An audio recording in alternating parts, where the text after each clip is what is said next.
Well. Isn't this interesting? General Motors software service executive steps down. This is not very an ideal time for people to be leaving, and especially when GM knows that they need all the help they can get. I know a lot of people may not know this, but this is very interesting. So there's a channel that I follow. His name is Stephen Mark Ryan, solving the money problem. And he said months ago, literally like 6, 7 months ago, saying that people will start leaving these major companies because they're sick or blah, blah, blah, fill in the blank, yada, yada, yada. And it's very interesting because you just have to see this part. All right. So moving right along. On Tuesday, March 12th, General Motors Executive Vice President of Software and Services, Mike Abbott, will step down from his position due to health reasons. It says from Mike, it's with great disappointment to share that I'm stepping down from my role at GM. Since late last year, I've been facing some serious health issues involving my heart that have not improved. As a father and a husband, I need to prioritize my recovery and be with my family with the hope that my health will improve over time, said Mike Abbott. So I can't sit here and say that this is a lie, but I think it's rather interesting how the page that I follow, he called it out saying that people are going to start jumping ship from these major companies because these major companies are facing a very big crisis right now where they may not make it and go bankrupt. Trust me, I know a lot of people are going to say that's baloney. How could that be so? They've been around for so long. Right, of course. Saying that companies can't go bankrupt is a lie. And from the looks of it, GM seems to be in a lot of trouble, specifically GM and others as well. And to know that this man said months ago that people are going to be jumping ship saying things that their health issues or blah, blah, blah. And then to read this article, I was like, no way. And like I said, I can't sit here and say the guy's not sick, but I just think it's rather interesting. It says here that Abbott was a former Apple executive for the tech giant's cloud service division. He spearheaded the legacy automaker software and service division. Abbott worked with aiding GM in ramping up electric vehicle production and subscription services.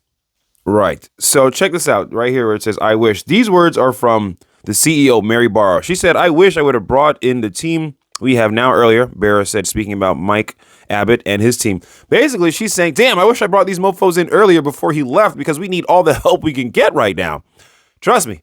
What I'm saying to a lot of people might sound crazy. It's like, how could GM ever go bankrupt? But a lot of these car companies are facing towards hitting a major iceberg because they need to ramp up and make more electric vehicles, except people are not buying their electric vehicles. People want electric vehicles that are good, which are Teslas. And GM and a lot of these car companies, they're making EVs, but people are not buying them. Some people are, yes. But the majority of people, when they buy them, they realize that they're not as good as they wanted. So they return them and makes people think, oh, no one wants EVs. The difference is that these customers haven't tried Teslas. Listen, this is not about me being a Tesla fanboy over the top. I mean, I am a Tesla fanboy. I'm an investor also. But from the looks of it, people who buy Tesla seems to be more happier with their electric car than buying something from like GM or Ford. Like I said, I think it's rather interesting that this man is jumping ship saying that he has a health issue. And like I said, I can't say that he's lying. This is not about saying he's lying. But more funny that the man that I follow said that you will see people start doing this, jumping ship from major companies because they see that there's no saving these companies and they're going to hit a major wall and possibly file for bankruptcy.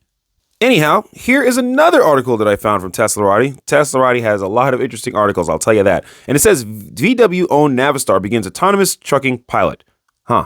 Very interesting. Notice how a lot of people are trying to move towards autonomy, basically self-driving cars. A lot of people are like, oh, no, I don't want that to happen.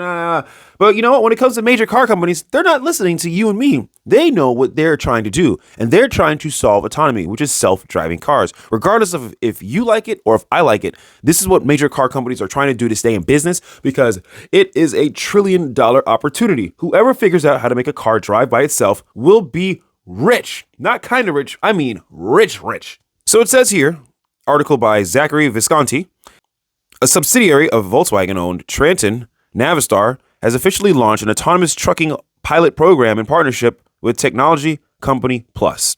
Okay, so Navistar announced the news in the press release on Tuesday, saying the partnership with Plus to use its Level 4 autonomous SuperDrive technology stack into both its international brand and others. The company says international truck featuring SuperDrive by Plus are already being validated in certain parts of Texas, and the companies expect customers pilots to begin within a year. Now, I think this is rather interesting that they're saying that they're going to have autonomous trucks being practiced to driving on the roads. And, you know, I think it's very funny is that the only company that has the best technology for self-driving cars would be Tesla. But don't get me wrong, there are companies like Waymo and Cruise that do have the technology. The difference is that these cars can only drive in a city that is memorized. If you were to take a Cruise or a Waymo car, pick it up and put it in somewhere like Florida or New York or anywhere, it's just going to run into a wall, crash, or just stop. Not going to drive. That is not really autonomous. That is a memorized kind of situation. An autonomous car would be able to just drive anywhere. You could just take that car, pick it up, drop it anywhere in the world, and it will know what to do. So these guys are trying to say that they are going to make this truck do that. But the only company that has that technology more than any company and every car company owner knows is Tesla. See, Tesla, they literally have all the information, more information than any other car company combined to make a car drive by itself safely than anyone else. But hey, right, I'm just some guy speaking some words to a microphone. We'll really see how this turns out. They say they're going to have the level 4 autonomous driving. As you can see from this picture right here, you can see that the levels of autonomy, starting from the very first car, which is 0, and moving right along, you see where it says number 4 has the guy sitting in the back seat. This is basically what they're saying they're working on getting done, where the truck driver can just be in the truck, not necessarily have to worry about what's happening, especially if you're on a highway and it's a straight road. This is very easy to accomplish. Not very much driving or paying attention needed, just to stay straight, stay in your lane, and just keep going. Now, this is a very achievable thing to happen using self-driving because it's very simple. It's not like navigating it through neighborhoods, city blocks, and all that stuff in between. But check this out. This is rather funny to me. This first sentence, it says, in 2018, former Navistar CEO Troy Clark said the company expected to have more electric trucks on the road than Tesla by 2025. I think it's funny that they even brought up Tesla. Like, why Tesla? Why didn't they say more trucks on the road than, or whatever, or any other company? Because they're in competition directly with Tesla because they know that Tesla is their direct competition. And trust me, Tesla is the competition. They are pretty much in their own lane and other people are trying to keep up and or catch up. And they're going to be going out of business if they don't start getting their things right, or they're just going to have to license the technology from Tesla to stay in business. Because like I said, Tesla has the most real world mile data driven than any other car company. We're talking billions of miles compared to millions of miles. And billions is way more than millions, not by a little, by a lot.